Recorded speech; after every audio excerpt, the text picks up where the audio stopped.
Lea, ano ang dahilan ng paghingi ng paumanhin ni Secretary Remulla sa naturang individual?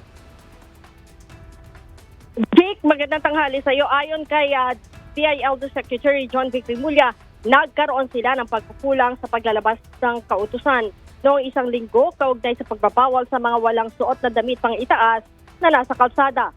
Personal daw itong pupuntahan ni DILG Secretary Remulla at itong lalaking na isyuhan ng ticket ng pulis sa Mandaluyong City. Ito'y matapos ngang makitang naghahalo ng simento sa labas ng kanilang bahay sa Barangay Addition Hills ng walang suot na damit pang itaas. Ayon sa kalihim, personal siyang hihingi ng paumanhin sa lalaki.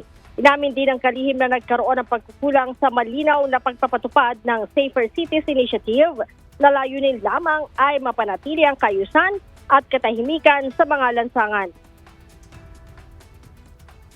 Unang-una may nakita akong feedback sa social media na may umangal taga Barangay Addition Hills na naghahalo lang ng simento at siya'y inaresto.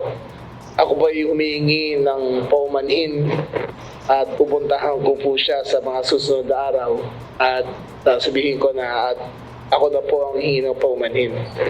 It was my fault that I did not give clearer instructions on how to do the Safer Cities Initiative.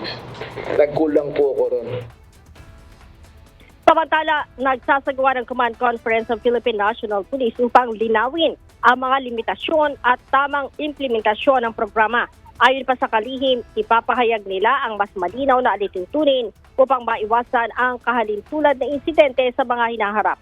Gayunman, Victor, habang nililinaw ang implementasyon, ay tuloy pa rin daw ang gagawing paninita ng mga pulis. Victor? Maraming salamat, Lea Ilagan.